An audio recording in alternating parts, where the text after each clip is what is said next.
50 years had passed since the incident at Research Outpost 17, and the galaxy had changed in ways that no one could have predicted. The consortium that had once classified species into neat categories of predator and prey no longer existed.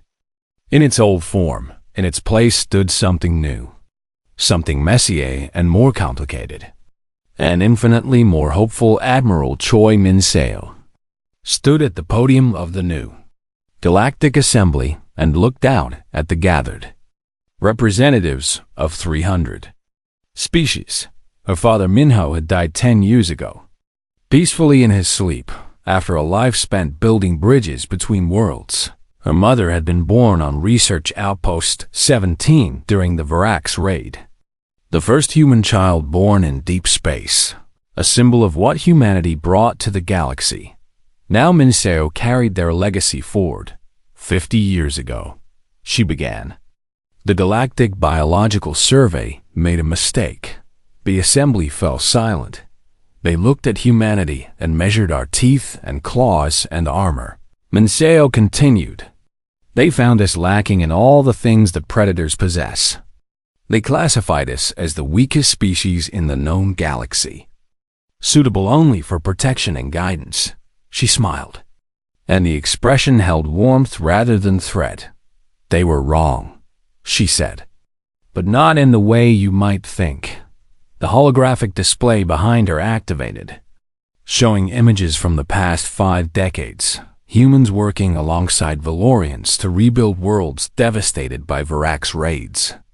Humans establishing trade routes with species too small and weak to travel safely alone. Humans adopting Cathari refugees into their communities and their families. Humans doing what no one had believed possible. The survey believed we were harmless because we lacked natural weapons, Min-seo said. What they did not understand was that humanity's greatest weapon was never physical. The display changed to show the current state of the former Varax Dominion, where once there had been a predator empire that terrorized the galaxy. Now there were scattered communities of Varax living peacefully among other species. The Dominion had not been destroyed by military force. It had been destroyed by something far more devastating. It had been destroyed by humans who refused to see the Varax as enemies. 40 years ago, a human colony ship was attacked by Varax raiders, Min-seo explained. The humans defeated the raiders as expected, but then they did something unexpected. They captured the survivors, and instead of executing them, they asked why. The assembly murmured in confusion. Asking a Varax why they raided was like asking water why it was wet. It was simply their nature. The Varax could not answer. Min-seo continued. They had raided because their ancestors raided, because their society was built on raiding, because they had never known any other way. She paused, so the humans offered them another way. The display showed Varax children attending human schools, Varax workers building homes alongside former prey species, Varax elders learning that there was more to existence than hunting and being hunted. Evolution made the Varax into predators, Min-seo said, but evolution is not destiny. Not when humans are involved. She turned to face the assembly directly. The Galactic Biological Survey called humanity evolution's final error, she said. They meant it as a condemnation. Proof that we were a mistake of nature that should never have survived to reach the stars. Her voice grew stronger. They were right that we were in error, she admitted. But they were wrong about what kind of error we were. The display showed the founding document of the new Galactic Assembly, signed by 300 species, including former predators and former prey. Evolution created a species with the physical characteristics of prey, but the protective instincts of apex predators. Min-seo said, it created beings who form pack bonds with anyone they spend time with, who will die to protect strangers they have adopted as family, who cannot look at suffering without trying to help. She gestured at the assembly around her. Evolution created a species that believes no one should be prey, she declared. A species that looks at a galaxy built on the assumption that the strong must dominate the weak and says no. There has to be another way. And then, she added with a smile, evolution gave that species the stubbornness to keep saying no until the galaxy listened. The assembly chamber was silent as her words sank in 50 years ago.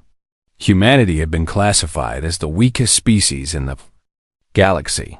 Now human ambassadors served in every major government human traders connected species that had never interacted before. Human teachers worked with children of 100 different races. Human soldiers stood between the helpless and those who would harm them, not because humans had conquered the galaxy with superior weapons or technology, but because humans had done something far more dangerous. They had made friends. The old powers called us a mistake, Minseo concluded. They said evolution should never have produced a species like us, that we violated the natural order, that our existence was an error in the code of life itself. She looked out at the assembly, at predators and prey sitting together as equals, at former enemies working toward common goals, at a galaxy that had been transformed by the simple human inability to mind their own business. They were right, she said. We are evolution's error. Her smile widened. And sometimes the universe needs its errors. The assembly rose to its feet. 300 species applauding together. Former predators standing beside former prey. All of them united by the strange soft creatures who had wandered into the galaxy and refused to accept the way things had always been outside the assembly hall. A young Varax child held the hand of her human adoptive mother and watched the ceremonies through a window. She did not understand all the words being spoken inside, but she understood the feeling in the room. The sense of hope and possibility and change. Her ancestors had been the most feared predators. In the galaxy, she was going to be a doctor. That was what humans did to the universe. They looked at what was and imagined what could be. And then, with characteristic stubbornness, they made it happen. Evolution had made many errors over billions of years across countless worlds, but humanity was the error that changed everything. They were the mistake the galaxy never knew it needed, and they were just getting started. The Galactic Biological Survey called an emergency session 3 days after the incident at Research Outpost 17. It was the first emergency session in over 800 years. Senior taxonomist Relkith stood before the assembled scientists and tried to explain how everything they knew about species classification had just been proven wrong.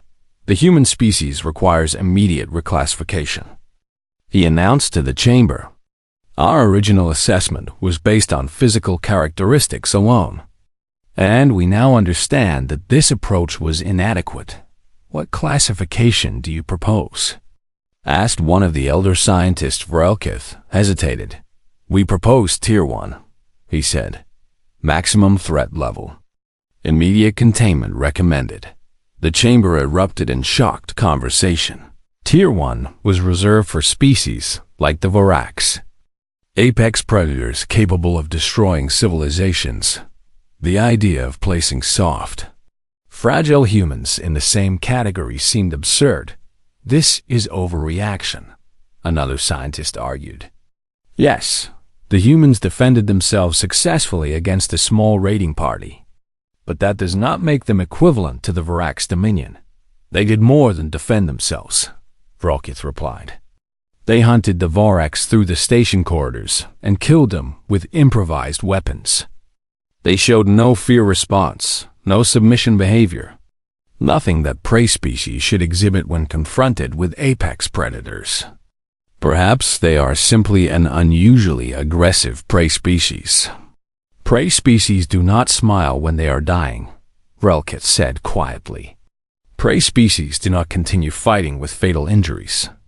Prey species do not coordinate attacks against predators without any apparent communication. He activated a holographic display showing the security footage from the outpost. Watch this sequence carefully. He instructed. This human, Sergeant Yoon Hana, is already severely wounded when she encounters these 3 Varax warriors.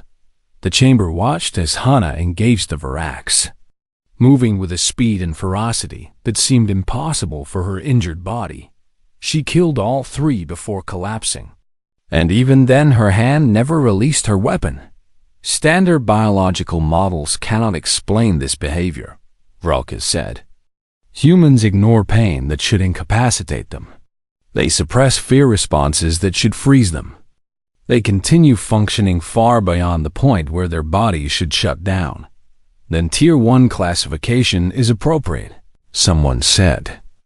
They are clearly dangerous, but that is not the complete picture.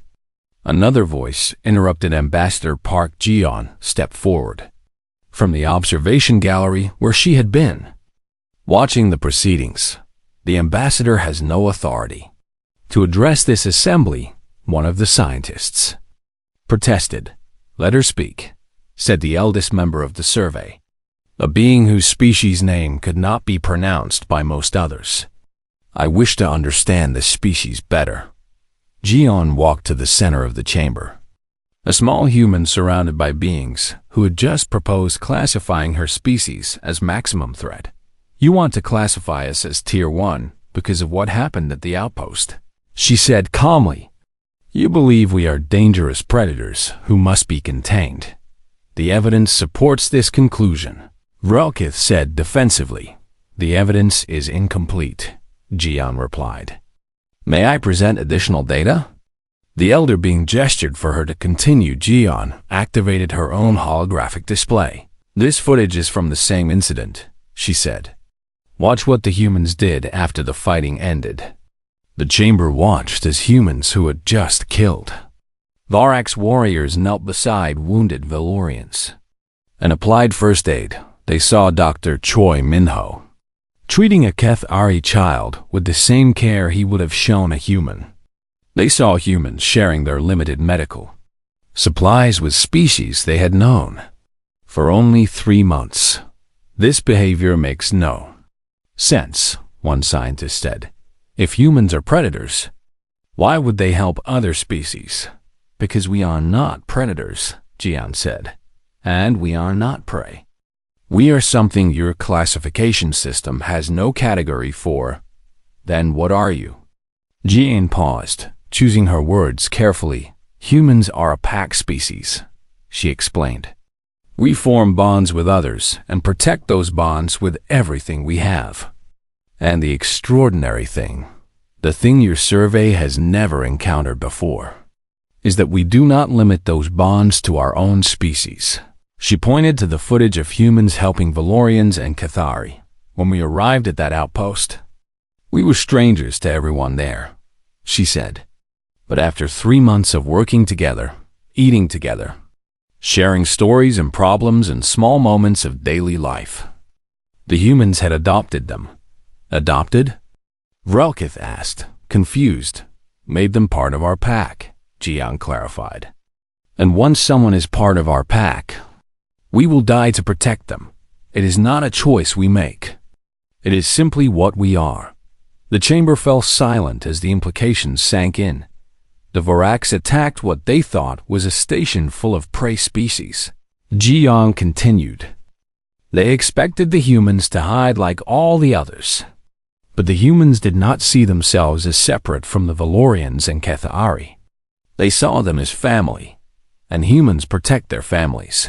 The elder being said slowly, with everything we have, Jeon confirmed, against anything that threatens them, regardless of how dangerous it is. Vrelkes stared at his classification forms as if they had betrayed him. We have no category for this, he said.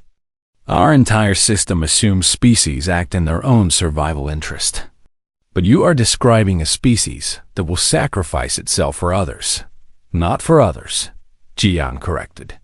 For pack, for family, for the ones we have decided belong to us. And how do you decide Who belongs to you? Jian smiled, and several scientists flinched at the expression. That is the part that should worry you, she said. Because we decide very easily, and once we decide, nothing in the galaxy can make us stop protecting what is ours. The emergency session lasted another 6 hours. But no consensus was reached. Some scientists wanted to classify humans as Tier 1 threats and recommend immediate containment. Others argued that the same evidence proved humans were potential allies who should be cultivated in the end. They created a new category, Tier Alpha species designation. Extremely dangerous if threatened. Extremely protective of adopted affiliates. Approach with caution and respect. It was the first time in 12,000 years that the Galactic Biological Survey had admitted their system was inadequate. It would not be the last time humans surprised them. Commander Vexroth of the Varax Dominion had led over 200 successful raids in his war career. He had harvested thousands of prey species from dozens of worlds. He had never retreated from anything in his life. Until now, his remaining warriors huddled in their ship as they fled from Research Outpost 17, and none of them would meet his eyes. They were ashamed, confused, and something else that Varax were never supposed to feel. They were afraid. Report, Vexroth demanded. What happened on that station? His second, a warrior named Kethvax, struggled to find words. They did not behave correctly, Kethvax finally said. The soft ones, the new species, they did not freeze when we approached. Prey always freezes, Vexroth said. It is biology. It is evolution. It is how the universe works. These did not, Kethvax replied. They attacked us. Vexroth wanted to dismiss this as impossible. But he had seen it himself. He had watched his warriors fall to creatures half their size. Creatures with no natural weapons. Creatures that the Consortium had classified as the weakest species in the known galaxy. I watched one of them take down Morthex, Kethvax continued, his voice shaking. Morthex was the strongest warrior in our clan, and this soft creature beat him to death with a metal pipe while Morthex's claws were still embedded in its body. The creature died? Eventually, Kethvax said, but it did not stop fighting until its body stopped working. And even then it was smiling. Vexroth remembered the face of the human female he had seen at the end, standing in a corridor with wounds that should have been fatal, still holding her weapon and still ready to fight. Her eyes had held no fear at all. They had held something that Vexroth had only ever seen in the mirror. The look of a predator evaluating prey back on Outpost 17. The survivors were trying to understand what had happened. High Coordinator Velmyra of the Valorian Science Division had arrived with the response fleet, and she was struggling to reconcile the evidence with everything she knew about galactic biology. This is impossible, she said for the 4th time, staring at the security recordings. The footage showed humans moving through darkened corridors with silent coordination, setting ambushes, attacking from multiple directions, adapting their tactics in real time. They communicated through hand signals and facial expressions, apparently able to coordinate complex group actions without speaking. How did they know what to do? Valmira asked Dr. Choi Minho, who stood before her with bandages covering the cuts on his arms. We talked about it beforehand. Minho said simply, You talked about it, Valmira repeated. You had no training, no weapons, no experience fighting Varax, and you talked about it. We discussed the situation and decided on a plan, Minho explained. Then we worked together to carry it out. Valmira turned to her assistant. Pull up the threat assessment file on humans. The file appeared on the screen, listing all the reasons why humans have been classified as Bastillos. Tier 7, no natural weapons, no protective exoskeleton, slow reproduction, short lifespan, soft tissue vulnerable to damage. None of this makes sense, Valmira said.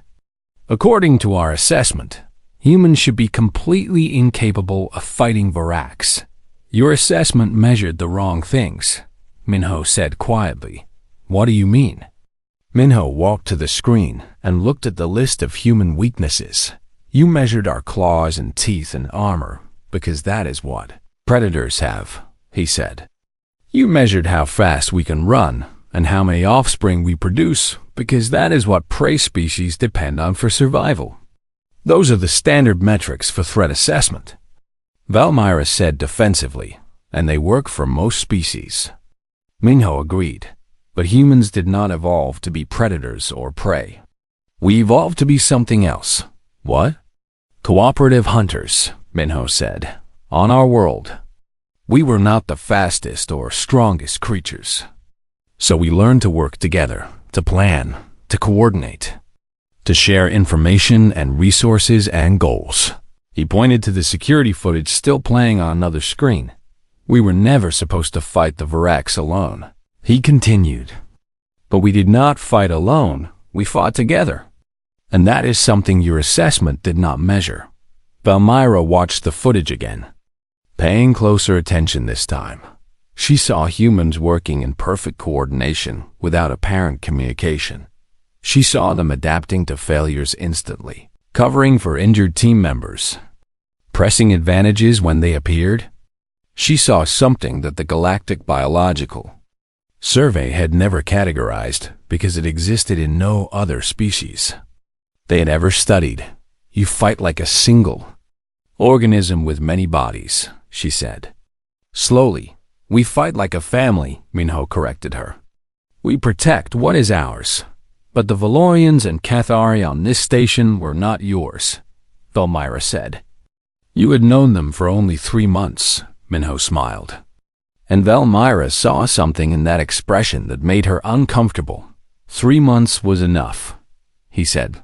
Later that day, a memorial was held for the 2 humans who had died in the fighting, Specialist Kim Soyin and Engineer Beak. Jungwoo had both fallen protecting civilians they had barely known the Valorian survivors attended. Still struggling to understand why these strange soft creatures had risked their lives for strangers, Sergeant Yoon-hana was there too, standing despite her injuries, because she refused to honor her fallen friends from a chair. The Valorian High Coordinator approached her after the ceremony. Why did you do it? Valmyra asked. Why did you fight when you could have hidden and survived? Hannah looked at her with eyes that had seen things no Tier 7 species should have seen, because they were scared.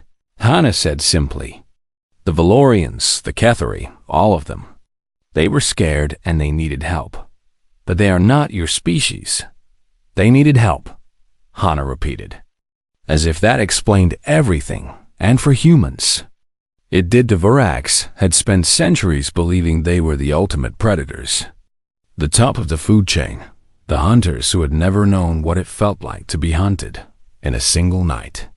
43 humans had shown them something new. They had shown the Varax what happened when prey stopped running.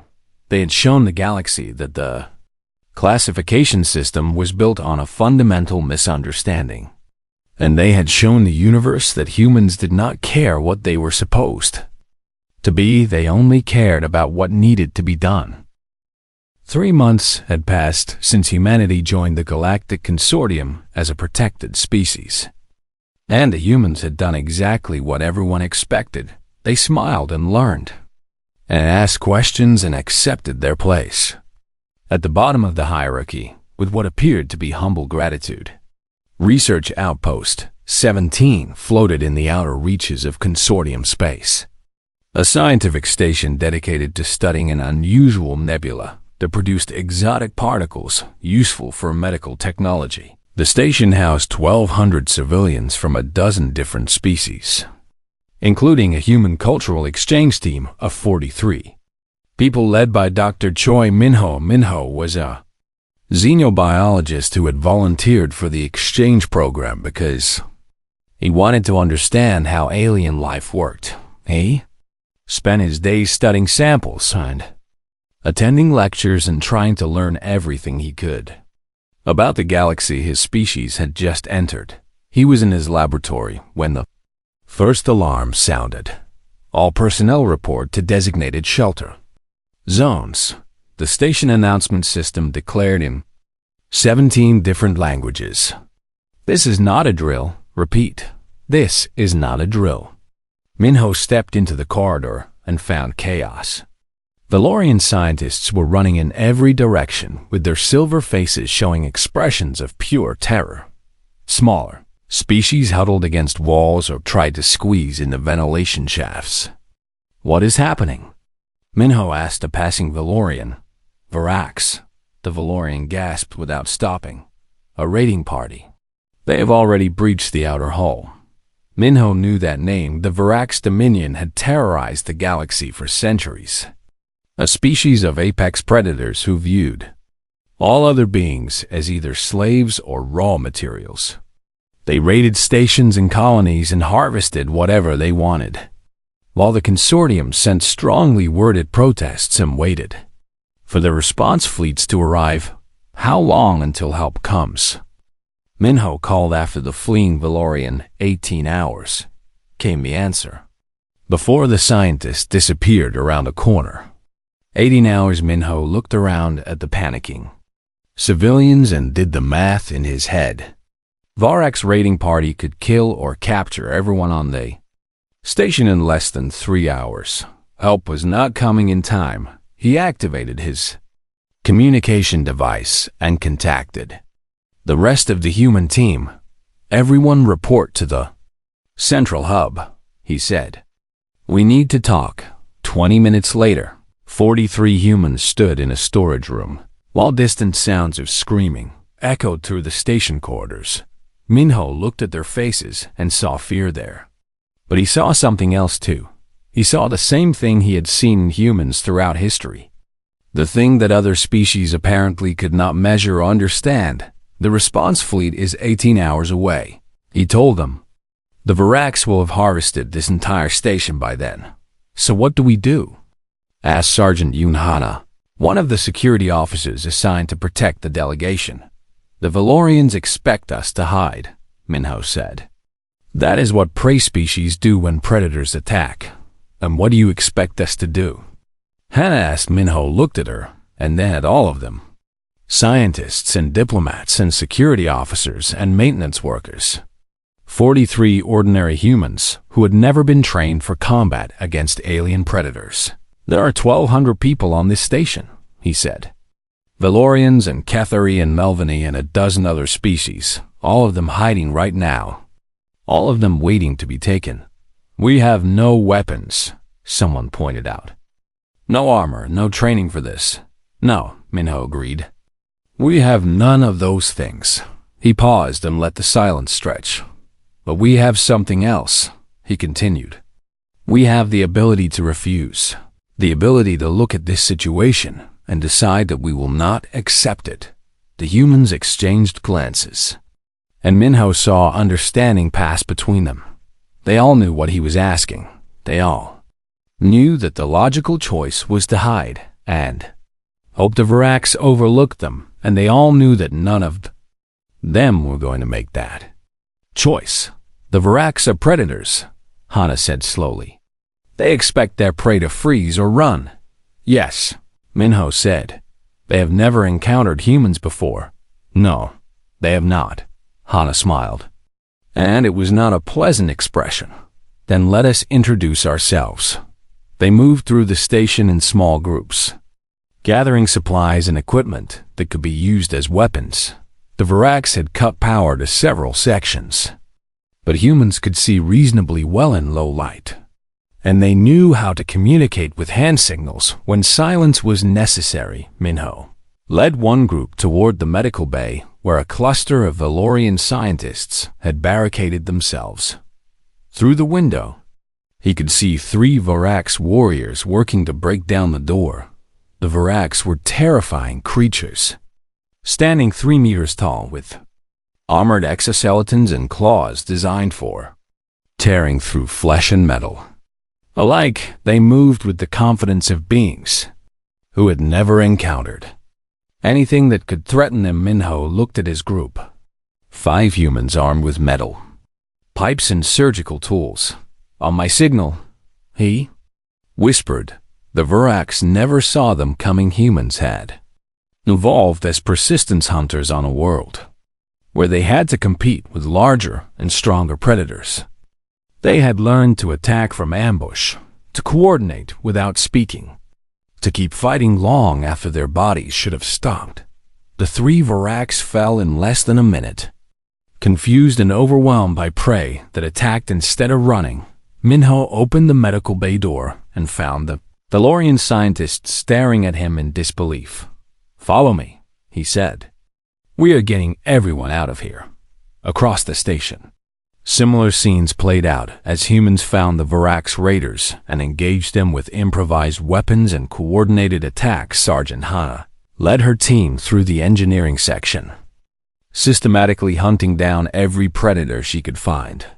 She took 3 Virax warriors down with nothing but a length of pipe and a complete refusal to acknowledge that she was supposed to be the prey. The last one managed to wound her badly, its claws tearing through her side, but she killed it anyway and kept moving until blood loss finally dropped her. When they found her, she was smiling. The Virax commander could not understand what was happening. His raiders were being killed by soft, fragile creatures that the consortium had classified as harmless. He ordered a retreat, something his species had not done in 300 years of raiding. As his remaining warriors fled back to their ships, he looked back at the station and saw human faces watching him go. There was no fear in those eyes. There was something else, something his ancestors had never seen on any world they conquered. The humans were not just defending themselves. They were hunting. When the consortium response fleet finally arrived, they found the Virax either dead or gone. The station was damaged but secure, and 43 humans, 7 of them wounded and 2 dead, had saved 1,200 lives. The galaxy was about to learn that its classification system had made a terrible mistake.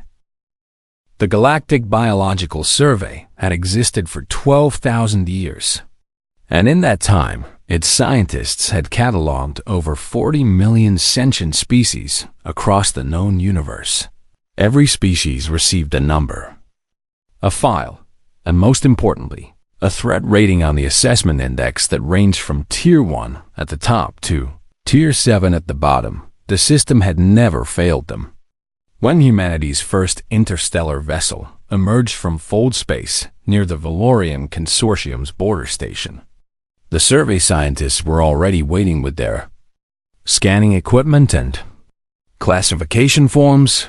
They had detected human radio signals decades earlier and had prepared extensively for this moment. Senior taxinomist Vrelkith adjusted his 4 compound eyes and activated the deep scan array as the human ship approached. Soft external tissue with no natural armor. He noted into his recorder: blunt teeth unsuitable for combat, no venom glands, no natural weapons of any kind. His assistant, Malvora, checked the biological readouts and added her own observations. Slow reproduction cycle, single offspring per birth event in most cases, and the juveniles require nearly 2 decades to reach maturity. Lifespan? Vrelkith asked. Approximately 80 standard years. If they avoid disease and injury, Vrelkith made a sound that indicated mild pity. Tier 7 classification is appropriate, he declared. They pose no threat to any established species and will require protection if they wish to survive in the wider galaxy. He transmitted the preliminary report to the Consortium Council, confident that humanity would join the ranks of other protected wildlife species that the galaxy's elder races managed with benevolent condescension. Ambassador Park Jian stood at the viewport of the human vessel and watched the massive consortium station grow larger as they approached. She was 63 years old, a career diplomat who had spent her life negotiating with difficult people, and she had prepared for years for this moment. But nothing could have truly prepared her for the scale of what awaited. The station was the size of a small moon. Its surface covered with docking ports and communication arrays and structures, whose purpose she could not begin to guess. Ambassador, her aide Quan Taiyang said from behind her. The Valorians have sent their greeting protocols, and they want us to know that they have prepared comfortable quarters suitable for our biological needs. How thoughtful of them, Jian replied, keeping her voice neutral when the human delegation finally boarded the station and met their hosts. Jian understood immediately what they were dealing with. The Valorians were tall and graceful, their silver skin shimmering under the station lights. And they looked at the humans the way a kind adult might look at children who had wandered away from their parents. Welcome, Ambassador Park, the lead Valorian said, his translator rendering his words in warm and gentle tones. We are so pleased that your species has finally reached the stars. And we want you to know that the consortium will ensure your safety during this exciting time. Thank you for your hospitality, Jian said with a practiced smile. The Valorians guided the human delegation through corridors filled with species of every shape and size. Jian counted at least 30 different types of beings in the first hour alone, and she noticed how they all seemed to exist in a careful hierarchy. Some walked with confidence while others kept to the edges of the corridors. Some wore elaborate clothing while others wore simple coveralls that marked them as workers or servants. We have prepared a comprehensive orientation program, the Valorian guide explained. It will teach you which species you should avoid, which areas of space are too dangerous for beings of your classification, and how to request Guardian assistance when you travel beyond protected zones. Guardian assistance? Tang asked. Of course, the Valorian said, with what seemed like genuine kindness. A species of your tier cannot be expected to navigate the dangers of the galaxy alone. So we assign Guardian species to protect and guide you. Jian maintained her diplomatic smile, but inside she was cataloging everything she saw and heard. The consortium had built a system where some species protected others, but that protection came with control and limitation, and the assumption that the protected species were incapable of protecting themselves. As they passed through a lower deck on the way to their quarters, Jian noticed a small group huddled in a maintenance alcove. They were small beings with gray skin and large dark eyes, and they flinched away from the passing Valorians with obvious fear. Who are they? Jian asked. The Valorian guide barely glanced at them. Kethari refugees, he said dismissively. Their world was raided by the Varax Dominion several cycles ago, and the survivors have been seeking placement ever since. Placement? A guardian species willing to take responsibility for them, the guide explained. The Githari are Tier 6, only slightly higher than your own classification. So finding a suitable protector has been difficult. Jian looked at the refugees again and saw the hopelessness in their large eyes. They had been waiting for someone to save them, and no one had come. I see, she said quietly that night, after the formal welcome ceremonies and the condescending speeches about humanity's bright future under consortium guidance. Jian sat alone in her quarters and reviewed everything she had learned. The galaxy operated on a simple principle that the strong protected the weak. But that protection was really just another form of control. Species classified as prey were kept safe, but never allowed to become anything more than what the predator species decided they should be. And somewhere out there, the Varax Dominion raided and harvested weaker species, while the consortium offered thoughts and sympathy, but little actual help. Taeyong knocked and entered with a data tablet. Ambassador, I compiled the information you requested about the Threat Assessment Index, and humans are officially classified as Tier 7, he said, the lowest possible rating, reserved for species deemed incapable of self-defense and requiring maximum protection. Gian took the tablet and scrolled through the assessment. The Valorians had noted humanity's lack of natural weapons, their fragile bodies, their short lives, and their slow reproduction. They had measured human strength and speed and found both lacking compared to dozens of other species. What they had not measured, what they apparently had no way to measure, was what humans were capable of when they decided that something needed to be done. They have no idea, Gian said softly. No idea about what, Ambassador? Gian thought about the Kethari refugees huddled in that maintenance alcove, waiting for salvation that might never come. She thought about all the other prey species scattered across the galaxy, living in fear of the next Varax raid, and she thought about what humans had done throughout their history when they encountered people who needed help. They have no idea what they just let into their galaxy, she said. She would smile and nod, and accept their protection for now. She would let them believe that humans were harmless and grateful and content with their assigned place in the hierarchy. And when the time came, when the moment arrived that required something more than protocol and classification, the galaxy would learn what humanity really was. The Valorians thought they were welcoming another prey species into their carefully ordered system. They were wrong. They had just made the greatest miscalculation in the history of the Galactic Biological Survey.